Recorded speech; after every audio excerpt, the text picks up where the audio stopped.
sih kamu lagi scroll TikTok, terus lihat temenmu baru beli iPhone baru, atau liburan ke Bali, atau makan di tempat fancy, dan tiba-tiba kamu ngerasa, kok hidup aku gini-gini aja ya? Padahal sebelumnya kamu fine-fine aja, tapi begitu lihat itu, langsung muncul rasa kurang. Dan lucunya, kadang bukan karena kita butuh, tapi karena kita nggak mau kalah.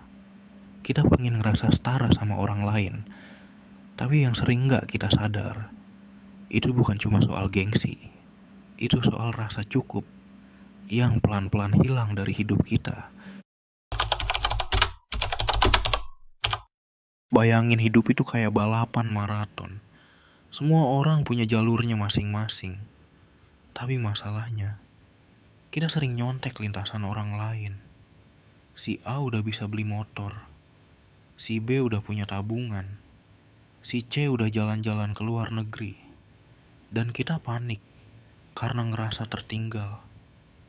Kita lupa, mereka mungkin start lebih dulu, atau larinya memang beda arah. Analogi sederhananya, kamu lagi makan bakso, tapi terus lihat orang lain makan sushi, dan tiba-tiba kamu ngerasa, kok bakso gue jadi biasa banget ya? Padahal sebelum lihat orang lain, kamu lagi nikmatin banget bakso itu. Nah, begitu juga sama keuangan.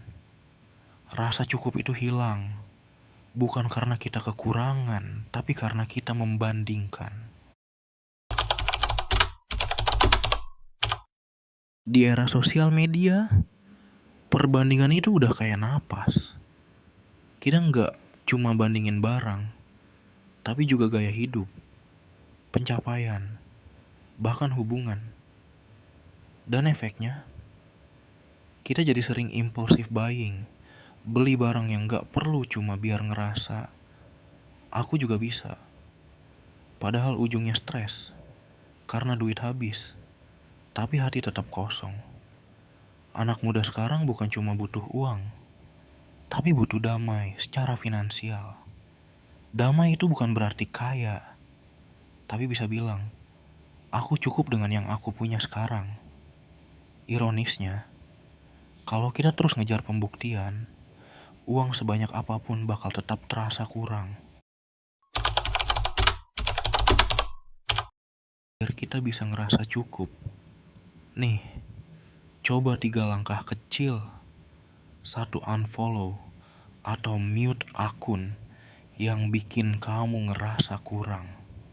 Bukan iri, tapi menjaga fokus, biar kamu nggak banding-bandingin terus. 2, tulis 3 hal yang kamu syukuri setiap minggu.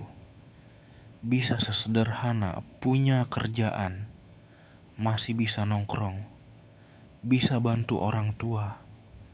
3, bikin budget bahagia. Sisihin sedikit uang tiap bulan buat hal kecil yang bikin kamu senang tanpa rasa bersalah. Karena hidup bukan soal punya paling banyak, tapi soal bisa menikmati yang kita punya. Jadi, mulai sekarang, yuk belajar ngerasa cukup. Bukan karena kita berhenti bermimpi, tapi karena kita sadar, kebahagiaan finansial dimulai dari rasa cukup.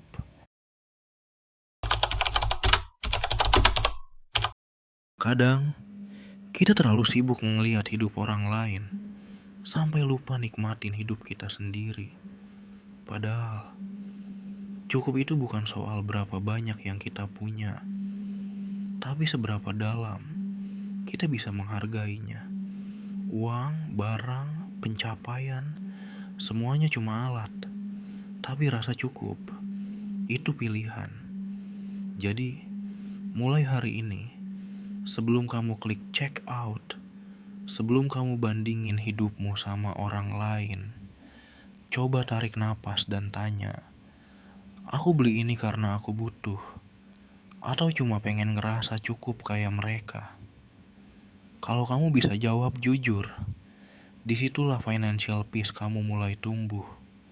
Kalau kamu ngerasa video ini ngena, yuk bantu share ke temanmu yang lagi ngerasa belum cukup juga. Dan biar nggak ketinggalan konten keuangan yang ringan, tapi nyentuh kayak gini, klik subscribe, nyalain lonceng notifikasi, dan tulis di kolom komentar. Hal kecil apa yang bikin kamu merasa cukup hari ini? Karena dari rasa cukup kecil, bisa tumbuh kebahagiaan yang besar.